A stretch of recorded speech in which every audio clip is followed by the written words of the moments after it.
Yo mga idol, kamusta? Sports Talk PH nga pala. Ang reaksyon kay Pacquiao, pag-usapan natin yan mga idol. Ngunit bago ang lahat ay huwag kakalimutang mag-subscribe at i-click ang notification bell button for more sports talk. So ayon nga po sa sikat na ESPN journalist na si Dan Rafael, ay masasabi niya umano na laos na daw talaga ang ating pambansang kamauman ni Pacquiao base sa ipinakita nitong performance sa naging exhibition fight niya kontra sa Japanese Kickboxing World Champion Rukiya Anpo nitong nakalipas na linggo lamang. Habang ang former world champion naman na si Shawn Porter ay sinabing parang sasakyan umano si Pacquiao na matagal nang hindi nagagamit, kaya hindi na maganda ang tinatakbo nito nang muli itong gamitin. Bukod dyan ay sinabi din ni Porter na wala na daw talaga yung dating mga galaw at bilis ng ating fighting senator, gawa na din umano ito ng tumatandang edad nito na 45 years old. Kaya naman kung tutuloy daw si Pacquiao sa pinaplano nitong world title fight kontra sa current WBC welterweight world champion Mario Barrios, ay tiyak umano na may kalalagyan ito at delikado daw talaga ito kay Barrios.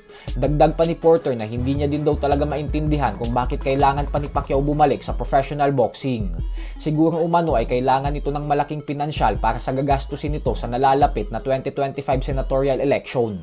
Pero ganun pa man ay sinabi pa din nga po ni Porter sa bandang huli na may tiwala pa din daw talaga siya sa nag-iisang 8 division world champion ng boxing. Kaya naman kung tutuloy daw talaga ito sa laban kontra kay Barrios, ay kailangan daw talaga nitong bumalik sa kanyang trainer na si Freddie Roach upang makapag-ensayo ng maayos. Kasi sa ipinakita umano nito kontra kay Anpo, ay kapansin-pansin daw na hindi na sumusunod ang katawan ni Pacquiao sa mga gustong gawin ng isip nito. Sa kabilang banda naman mga idol ay 2 araw na nga lamang po at makikita na ulit nating sumabak sa ibabaw ng lona ang former 2-division undisputed world champion Terence Crawford makalipas ang mahigit 1 taon na hindi paglaban sa boxing. Makakasagupa niya ang matibay at current undefeated WBA junior middleweight world champion Israel Madrimov.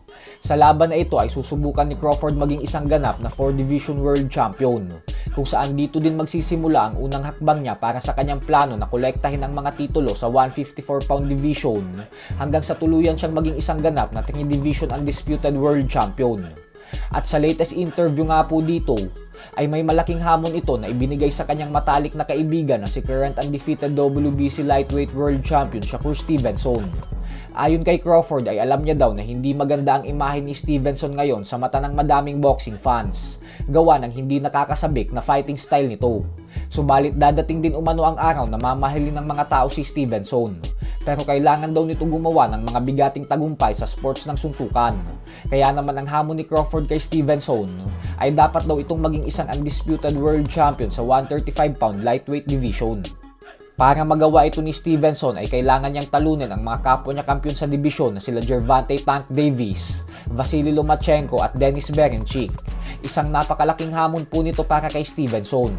Subalit ito ang tanging paraan na nakikita ni Crawford para lumaki ang respeto ng mga fans sa kaibigan niya. So hanggang dito na lang po muna tayo mga idol.